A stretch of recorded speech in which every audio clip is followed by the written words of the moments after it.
पाकिस्तान के शरणार्थी अब तक बेबस और लाचार थे, लेकिन अब एक नई उम्मीद जगी है, नई रोशनी दिखी है। इस कदर खुश हैं कि झूम रहे हैं और नाच भी रहे हैं।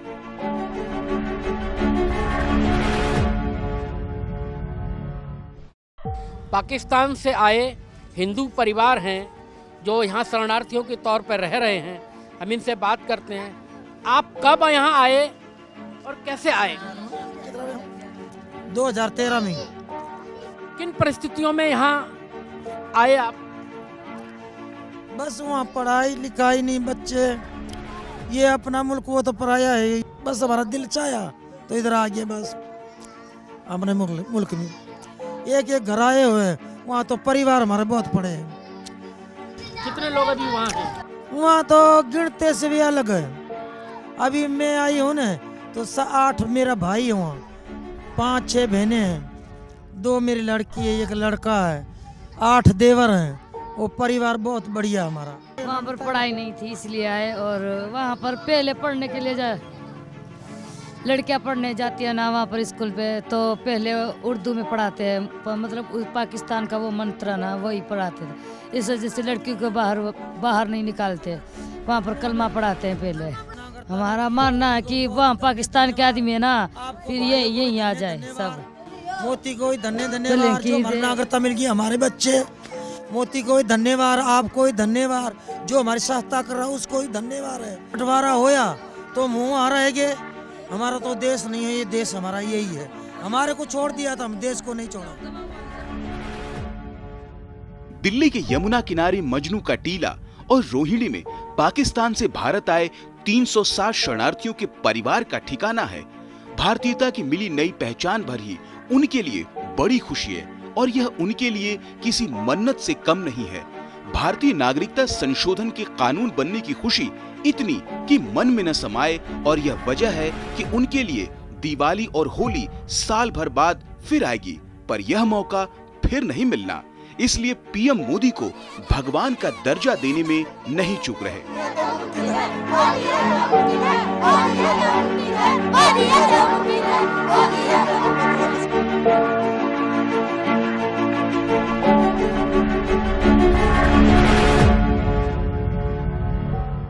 मैं ये दिल से कह रहा हूँ, भावना से कह रहा हूँ, मैं सच कह रहा हूँ, मैं धर्म से कह रहा हूँ।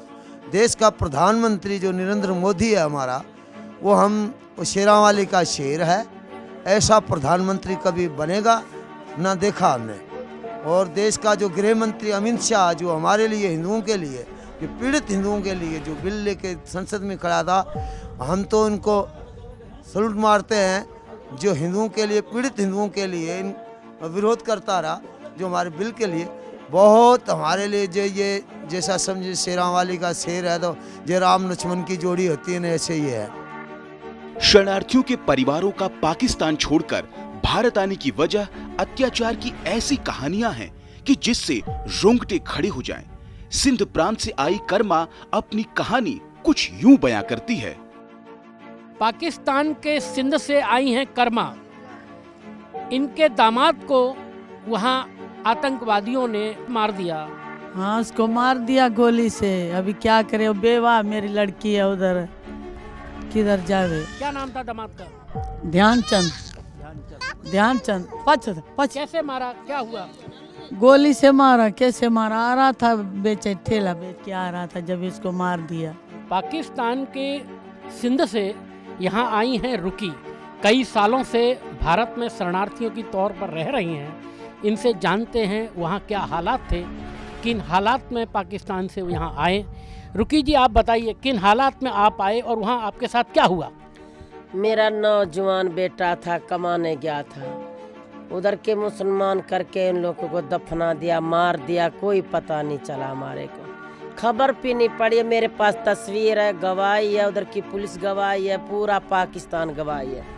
और मैं दूसरे मेरे बेटे लेके मैं बोला मेरे मुल्क में जाऊंगी, कुछ न कुछ मेरे लिए करेंगे, अपना मुल्क देश उधर कुर्बान कर दूंगी। मेरे बेटे, मेरे को कोई मिल जाएगा, मेरा देश मेरा वतन दर्द नहीं रहेगा। और उधर मुसलमान कलमा पढ़ के दफनाया, पता नहीं कैसे दफनाया, वो जिंदगी भर माँ को एहसास रहेगा। आपको कितने साल यहाँ आए? 7 साल से भी ऊपर दिन हो गए हैं हमारे। मेरा ना ये भगवान जानता है, मैं इसके लिए आई हूँ। मेरा बेटे की लोगों ने लाश भी दिया, उसी की वजह से मैं दूसरे बच्चे लेके मेरे मुल्क में आई हूँ। कोई इधर की दुनिया मेरी है, कोई न कोई इंसाफ मेरे लिए मोदी करेगा।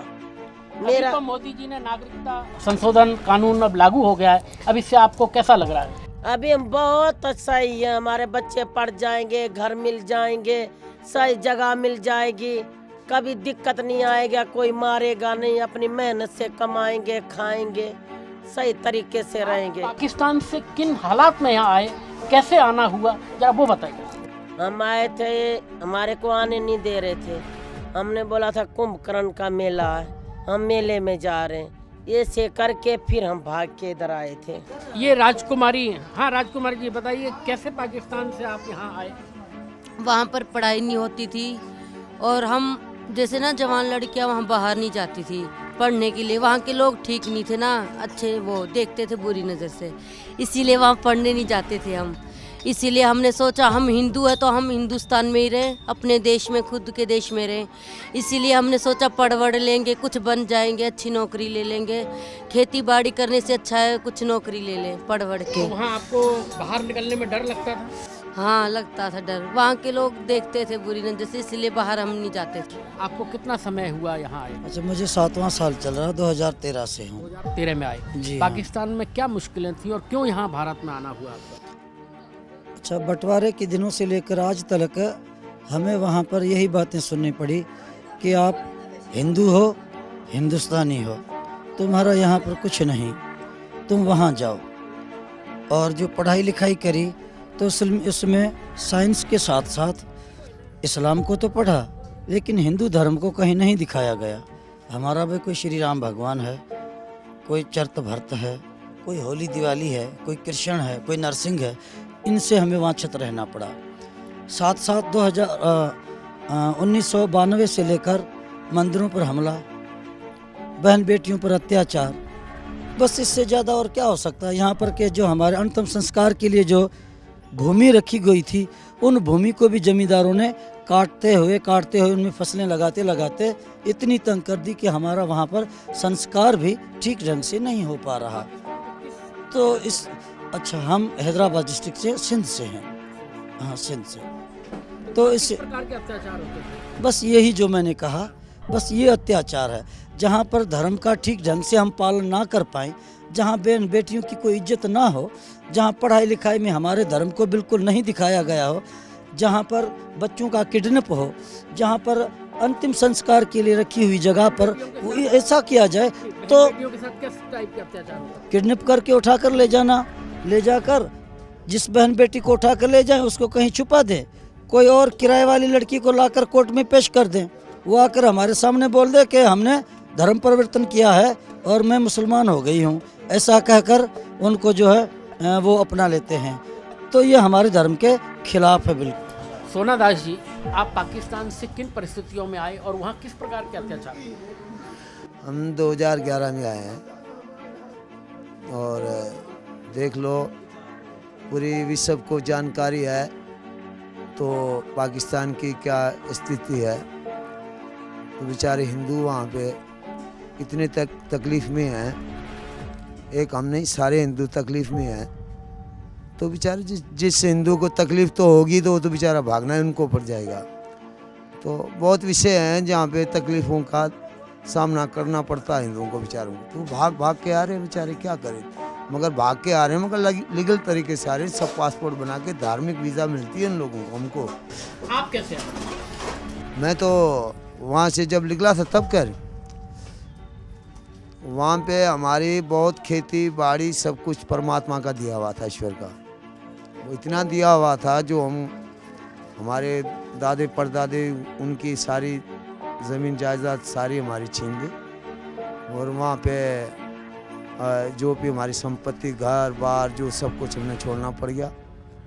क्यों भाई, वहाँ पे हिंदू बेचारा जैसे कर कसाई के सामने बकरा रहता है, इस तरह हिंदू बेचारा रहता है वहाँ पे। मगर हिंदू पे अत्याचारी आई, देख लो 1 साल के अंदर अंदर कितनी बहू बेटियाँ की वहाँ पे कन्वर्ट करवा देते हैं वहाँ पे।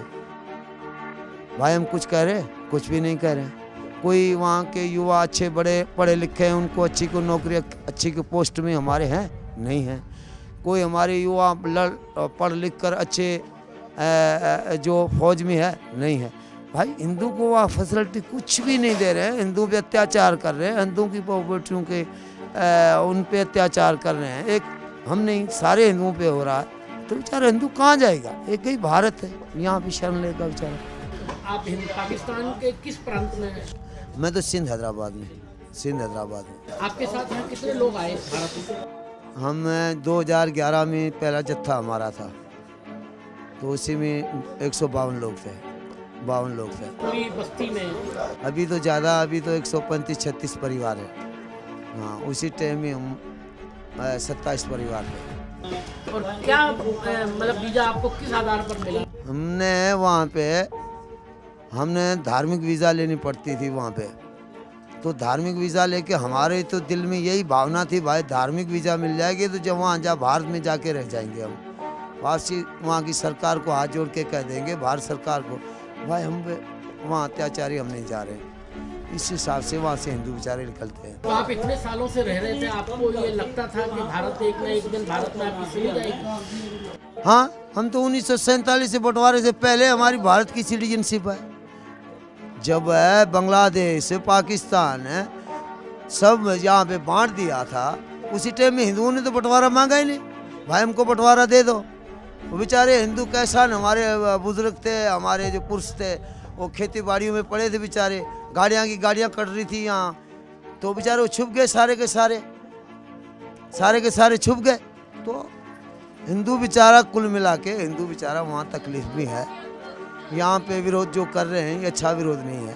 हिंदू बेचारा तकलीफ में, इनको सिटीजनशिप पे विरोध करना अच्छी बात नहीं है। आप कहते थे हम भारत में ही रहेंगे, मर जाएंगे लेकिन वापस पाकिस्तान नहीं जाएंगे, ये तो खुशी की बात है। तो ऐसा क्यों कहते थे? भाई देख लो, हमारा एक ही भारत है जहाँ पे बेचारा हिंदू आके शरण लेगा, और मुसलमानों का 57 देश है, वहाँ आके वहाँ मुसलमान शरण ले सकता है। भाई हिंदू का बेचारा एक ही देश है, छीनने के पीछे पड़ गए, क्यों छीन रहे हो भाई?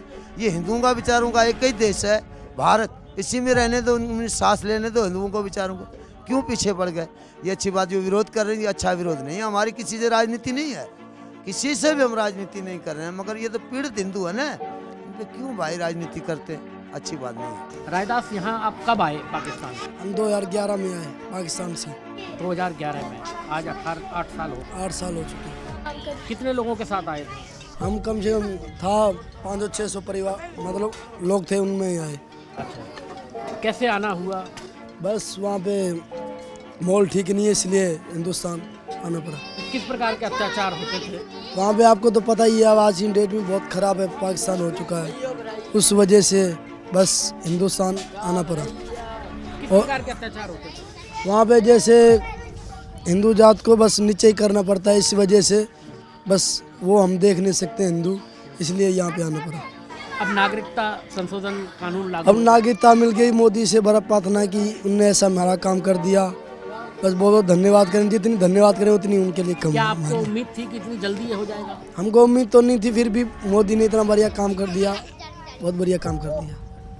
आप बताएं, आपको क्या उम्मीद थी, कब तक ये हो पाएगा?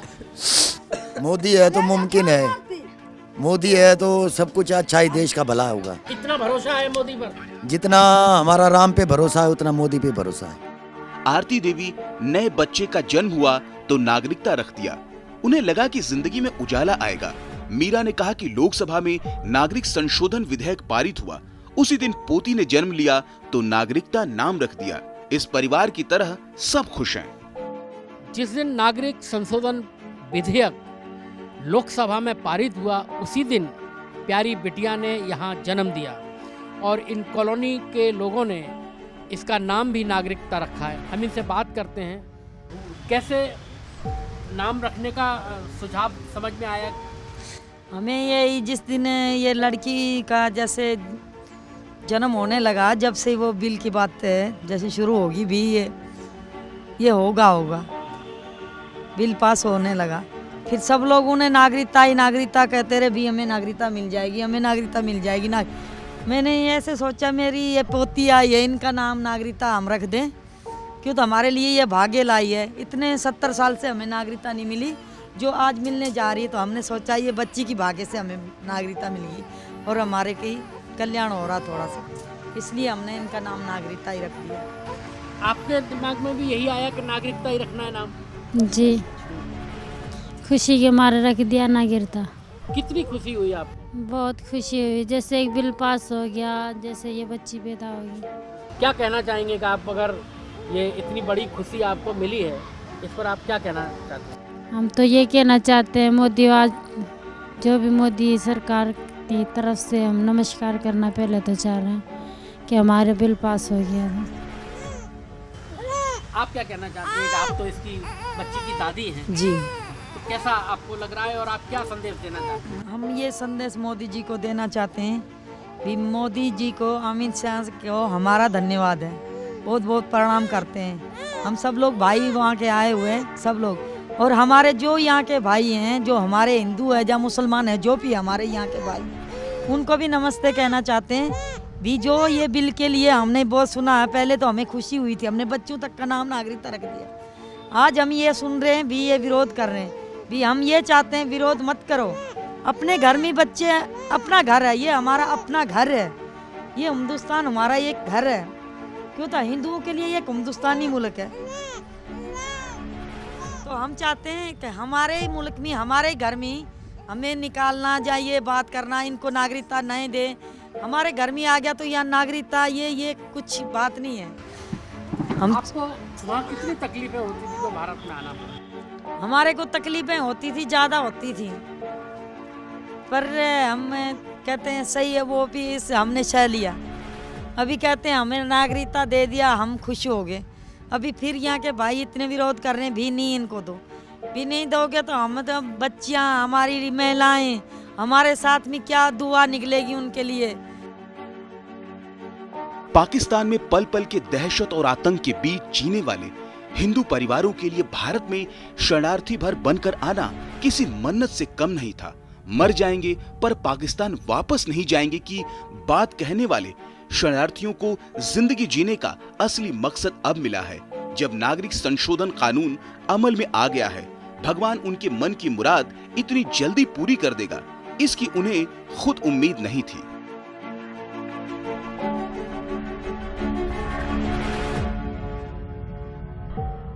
हमारे को बहुत खुशी है क्योंकि हमारे यहाँ पे नागरिकता हो चुकी है, हम यहीं के अभी नागरिक बन गए हैं। हमारा खुशी है ये बात। नागरिक मिल रही तो हमें बहुत खुशी हो रही है। जैसे होली, जैसे पटाखे टके फोड़ते हैं, उनसे जैसे हमारी बहुत बड़ी खुशी हो रही है हमें। वो पराया वतन था, पराया मुल्क था, वो उधर काफर बोलते थे, उधर अच्छी बात हमको नहीं लगती थी। इधर हमारे मित्र हैं, हमारे भाई हैं, हमारे बच्चे हैं, सब कुछ इधर हमको मिल गया। भगवान का शुक्र है, हमको नागरिकता मिल गई, सब कुछ मिलेगा। हमारे को मोदी को प्रणाम करते हैं, जो हमारे दिल की बात सुन लिए, हमारे मन को तसल्ली हो गई कि आज हम भारत के हो गए हैं। और मोदी को हम बार बार प्रणाम करते हैं कि हमारी आवाज़ सुन ली। हमने 8 साल हो गए धक्के खाते खाते। पाकिस्तान में रह रहे हिंदू परिवारों के अत्याचार की कहानी बयां करती है, रोंगटे खड़े कर देती है। लेकिन जब ये पाकिस्तान में थे तो किसी तरह से इनकी कोशिश थी कि हम भारत में शरणार्थी बन जाएं, और ये शरणार्थी बनना उनके किसी मन्नत से कम नहीं था। लेकिन आज 8 साल 10 साल से भारत में रह रहे इन शरणार्थी परिवारों के लिए नागरिक संशोधन कानून मिलना एक नई मुराद पूरे होने जैसा है। कुमार दत्ता के साथ राकेश आर्या, डीडी न्यूज़।